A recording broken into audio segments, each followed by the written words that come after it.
So we always say on this channel, look at actions because talk is cheap, blah, blah, blah. Just always look at actions and where they're letting. Read the tea leaves, as it were.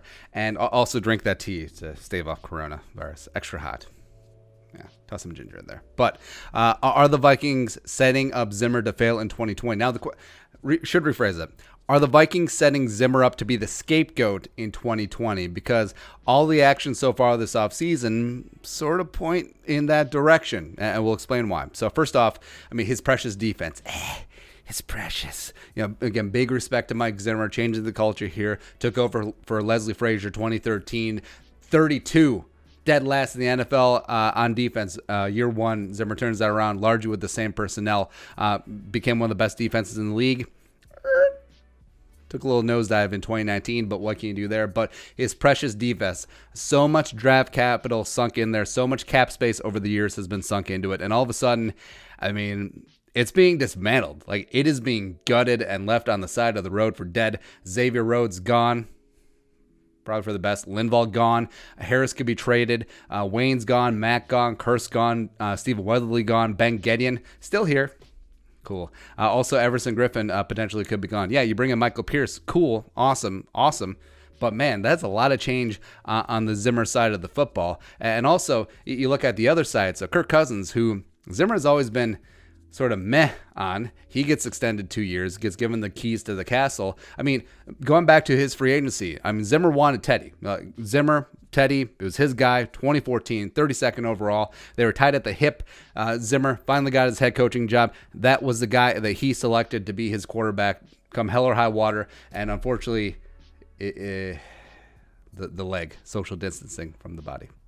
It's unfortunate. So after he got overruled about Teddy coming back from the medical checks in the knee and all that stuff, and it was Kirk Cousins' show. And it is really clear that is Kirk Cousins' team right now. I mean, he's basically the general manager. He is LeBron James. Like, you look at, nothing to do with, no Stephon Diggs trade. Diggs says something smart right after Kirk Cousins signs his 2-year extension. All of a sudden, he's traded by 9:30 p.m. later that night.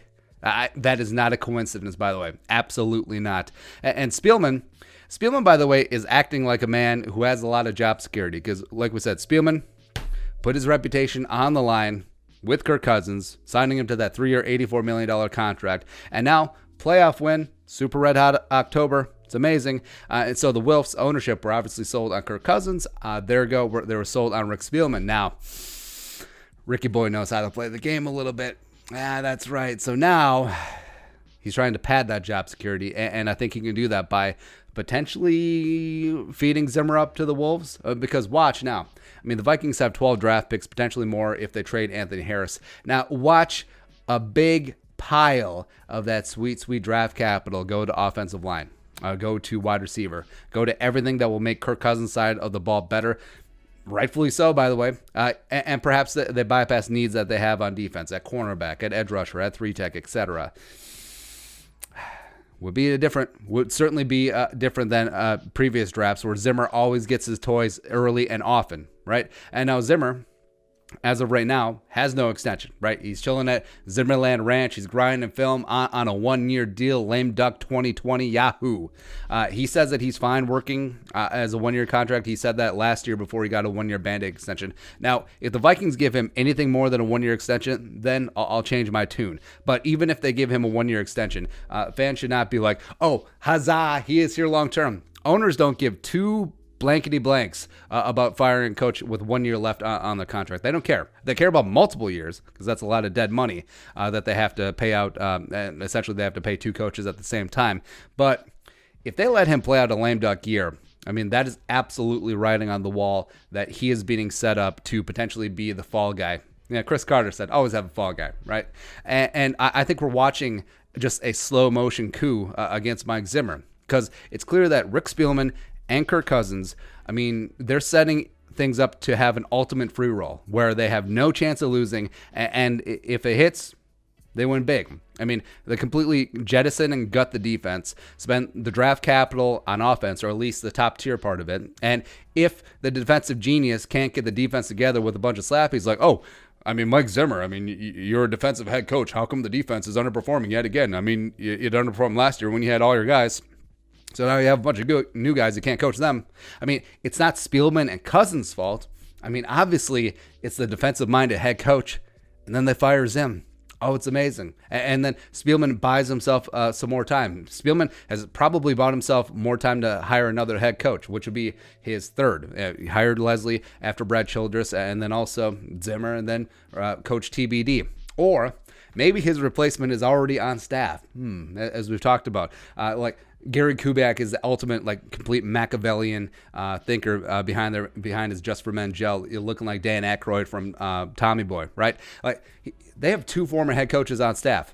Dom Capers on the defense, Gary Kubiak on the offense. Oh, by the way, Gary Kubiak, Super Bowl winning head coach in recent memory within the last 5 years. Pretty insane, right? But, I mean, if it works out, it's great. If Mike Zimmer gets that defense together, the offense clicks, everything is good to go. It's like, oh, we're all one big happy family.